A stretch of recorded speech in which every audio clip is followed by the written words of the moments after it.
On the first weekend of September in 2025, thousands of gamers all gathered to the Kalahari in Sandusky, Ohio to take part in Riptide 2025, a multi-day Smash major. But just across the street in a packed hotel with no Wi-Fi, a tournament for the premier Smash mod, Project Plus, just so happened to take place at the same time. This has become the norm for PM. Especially at broader Smash majors, hiding in nearby hotels, dodging Nintendo representatives just to play the one with Knuckles in it is what we're used to. It wasn't always like this though. Smash and Splash, the predecessor to Riptide, featured Project M in its main lineup for all 5 of its iterations. They're some of the largest and most iconic PM tourneys ever, and before Nintendo infamously stepped in 2021, it was looking like Riptide would continue that tradition. Despite the heavy setback, P+ at Riptide has continued to be the most popular Shadow Major tournament. Donning the name Undertow, it's been as closely linked to the main tournament as possible, with 2024's Undertow having multiple rooms in the Riptide venue booked for all 3 days, running a waterfall bracket to maximize the sets played for beginner players. This year, unfortunately, things weren't so luxurious. For the first time ever, Nintendo ordered a shutdown of Undertow 2025. A PM-only tournament. There must have been representatives present at Riptide last year that caught wind of the underground tournament, but nonetheless, it was a huge scare to PMTOs across the country. For this year, the solution came to returning to how things were back in 2021. Renamed to Big Ohio Tournament, a callback to February's improvisation of Big Louisiana Tournament, and returning to the venue of its original, cobbled-together iteration of the Best Western a mile down the road. Running entirely on Sunday, Undertow still found a way to keep its intense, almost magical energy, with an illustrious cast of players and some of the most hype runs we've seen in a while. Morse Code, a clear favorite for top 5 in PM this year, was the top seed. Dirtboy, Av, Soul Officer, and more regional winners were all here. Top players that we haven't seen at all this year, like Pikmon, made an appearance, and Melee's rising star, RapMonster, entered as well. Which player would walk home as the winner of the largest Shadow Major series in PM? Really quick before we get started, I want to say thank you to everyone who's subscribed. After our last video showing that we were at 95% unsubscribed rate, we're moving our way on up. If you don't mind double checking to see if you're subscribed, it'd mean a lot, and leave a like while you're at it. As I'm sure you can expect, there are tons of great PM players that we haven't mentioned much on this channel.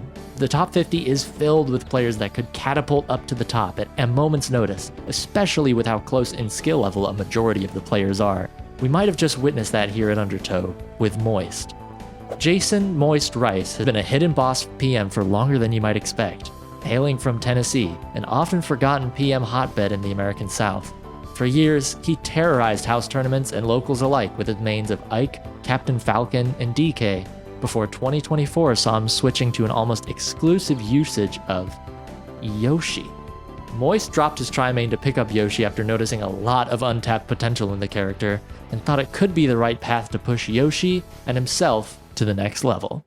2024 held some long-deserved recognition for Tennessee PM, with Extreme, Shenanigans, and a newly dinosaur-wielding Moist finally getting ranked on a national level. PM rank 43 is nothing to seize at, but we're not even sure Moist expected to go this far with his new main. Already nationally ranked, and off of a quietly impressive 9th place finish at Uprooted, defeating Severe and Nezergy along the way, Moist was seeded to make it out of pools and winners, which he did, defeating likely future top 50 Sheik main Vaporeon to enter Top Cut. There, he would face a tough draw early in RapMonster, becoming the first of many victims to the pesky Luigi. But it would be in Losers where Moist would kick it into high gear. As we mentioned earlier, the top 3 PM players in Tennessee are pretty solidly Moist, Extreme, and Shenanigans. If you watched our 2024 video, you would be familiar with Extreme, the Dark Horse Rob player who won a regional over multiple top players, but the other Tennessee player is Shenanigans. And Moist and Shenanigans have played each other a lot over the years. Shenanigans main's almost exclusively Kirby. And what character did Moist have to play against twice back-to-back in Undertow? Kirby. First up was VV, a new and upcoming Kirby from Pennsylvania who Moist defeated 3-0. But after that was Av. The Av that's ranked 17th in the world, who will likely be even higher this year. The Av who's won tournaments over Sneeze this year. But Moist's extensive matchup knowledge came out on top, creating a huge upset for the Tennessee Yoshi. It didn't end there either. On the qualifying match for top 8, Moist faced Pikmon, the longtime PNW veteran, one of only 3 players to be ranked in every iteration of PM rank over the course of 7 seasons. Pikmon was also ranked 8th in the world on PM rank 2024. Now, not to pre-John, but I think most of us would consider Pikmon to be relatively inactive in PM these days, pivoting quite hard to Rivals 2 since the game's release. The only other tournament we've seen Peter at was Fight at the Museum, where he placed a respectable 4th. Despite the rust, Pikmon vs Moist was another Game 5 banger, with Moist coming out on top to make top 8 at Undertow, surpassing his already impressive run at Uprooted. And now Moist is playing with confidence. The counter. No way. In Losers Top 8, Moist came head-to-head with Zushi, another PNW player. The Link main, who over the past year has made an incredibly solid case at reaching very high ranks in 2025, placing top 8 at Uprooted, Fight at the Museum, and now here at Undertow. The set that followed between the two was insane. The pair traded games in Yoshi vs Link, but when Moist went up in the set 2-1, Zushi brought out his secret weapon, Toon Link. He'd been developing this secondary over the year, and it worked here. Forcing a Game 5, Moist was faced with a decision. Does he try to tough this set out, or go for his own counterpick? Moist picks Captain Falcon, in a Game 5 that was frankly sloppy, and both players clearly nervous. Moist clutches it out. So hard to hit Toon Link. What you gotta do, you gotta slow it down. Oh, not quite. Moist. Oh, that's it. it. That's it, yep. GG's. Good set, though. Yeah, great set from both players. Very entertaining. He made top 6 as the 14th seed. His next opponent was Dirtboy, which he could not overcome, losing the set 3-1. But he could walk away knowing that he made a huge splash at the Waterpark tournament. We bring up Shiny Zubat a lot on this channel and how he changed a lot of the public perception on Yoshi. But now with more players making huge competitive impacts on the P+ scene with the dinosaur, is it safe to say there's a Yoshi revolution? It's incredibly hard to not be biased when talking about Not Chris. The Illinois Ness player, PM's version of the cracked Fox Kid, is somebody that we don't get to see on the main stage very often. Everyone who knows Not Chris knows he's got a ton of potential, even if his tournament results don't always pan out. By no means is he a slouch in tournament, but playing an agile, hyper-technical Ness in the historically strong region of Illinois PM isn't exactly a recipe for consistency. The former top 50 player only entered one ranked event right at the beginning of the year, Super TPS 4 in January, where he frankly underperformed, placing 9th after being upset by Michigan Meta Knight Yuko. He did make a return midway through the year at Outrivaled, a small regional ran by us at Plus Side, which unfortunately wasn't large enough to count for rankings. There, he up and won the whole thing, taking out Star, Soul Officer, and Metroid. So what result will we get at Undertow? Well, only after playing one set. He was upset in pools by the up-and-coming Colorado Marth, Jenny Rhythm. Undertow was looking like it would be similar to a result like Super TPS 4. But instead, Not Chris decided to go on a run. Robo Bonobo, 3-0. Dupersuit, 3-0. 12-year-old Weeaboo, 3-0. Kendrick, former top 50 player, 3-0. Jackie, 3-1. Evil Lesbian, top 40 player, 3-1. Soul Officer, top 40 player, likely top 20 this year, 3-1. Dude, Chris is on fire. Holy.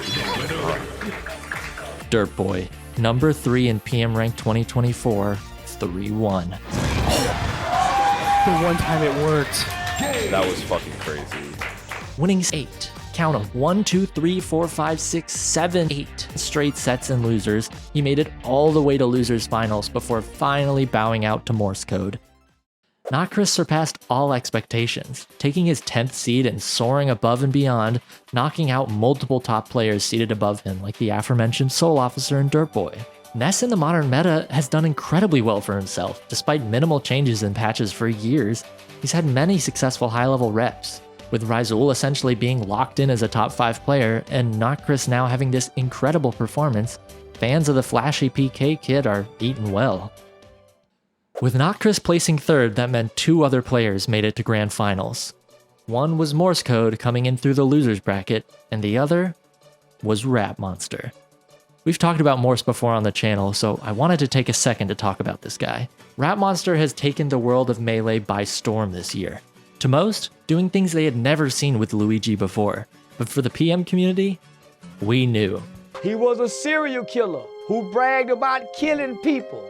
RapMonster has been a part of the PM community since quarantine, grinding in online brackets and blowing people away with his insane skill at such a young age. So now that he's become a top celebrity in the Melee world, how did he keep up in PM?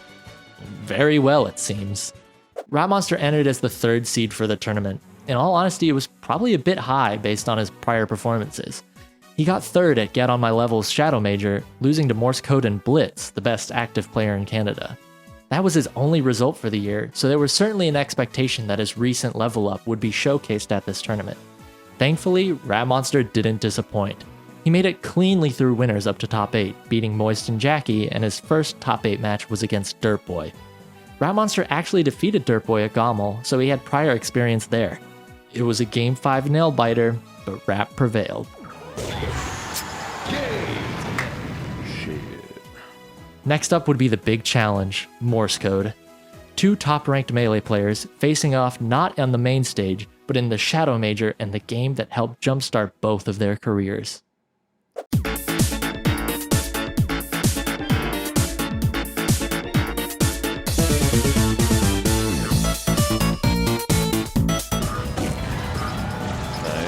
Rap's playing this so safe. But you have to. Well, I mean, he's playing it safe, right? But also, like, yeah. Nice. Luigi players love to play toys. They do. Maybe I should play Luigi. You would have such a sick Luigi. Holy. Oh. Nice bait. Holy.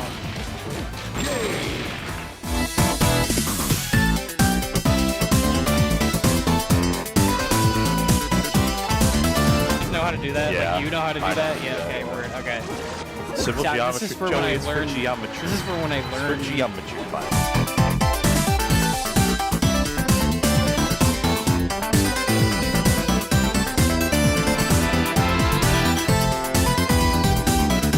Saying you love to throw stuff? Well, I love the verses. I love zooming around, Yeah. hitting you with Nair. Oh, it's the ordinary. Kid's good. Kid's real good. 3-1, RapMonster would squeak it out and punch his way into Grands. And after Morse took out Not Chris, Grands would begin.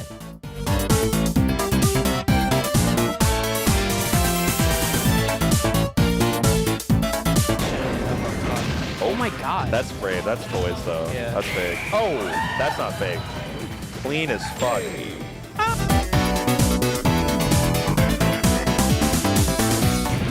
Nice. Morse is mostly using uppy now to kind of like, oh. Just tap it in.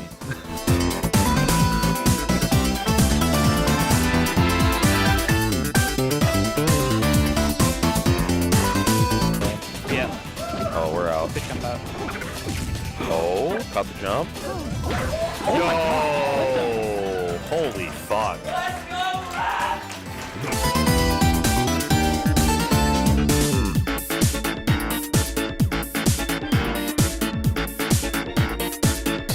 Morse from getting there in time. We're playing toys. Dash attack, nice. Holy shit.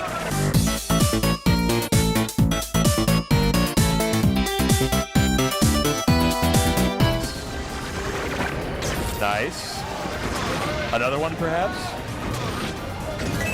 Nice. I'm telling you, it's possible. It's possible. Are we going to be here for another hour? Who's to say? But a panic got me, but a weak there. Oh, shit. Oh, shit. Oh, shit. Oh, just spamming the down smashes. Little head nod, little handshake. And by the skin of his teeth, RapMonster clutches it out Game 5. He becomes the Undertow 2025 champion, winning one of the biggest events of the year. He joins Mewtwo King, Forest, Switch, Lunchables, Malachi, The Doctor, Ron Gunshoe, Tech Boy, and Ellipsis in the players that have won the Waterpark Major. He's escalated himself into top 10 contention, especially since he is signed up for one final event before the end of the year, securing his required 3 tournaments for rankings. There's a rush of stacked events over the next few months, and we can't wait to share more about them with you. To stay up to date on PM events, check out plusside.net. Thanks for watching. And special shoutouts to the folks over on Patreon who make videos like this possible. If you want to consider supporting us, you can head over there in the link in the description. Any support would be greatly appreciated. Thanks.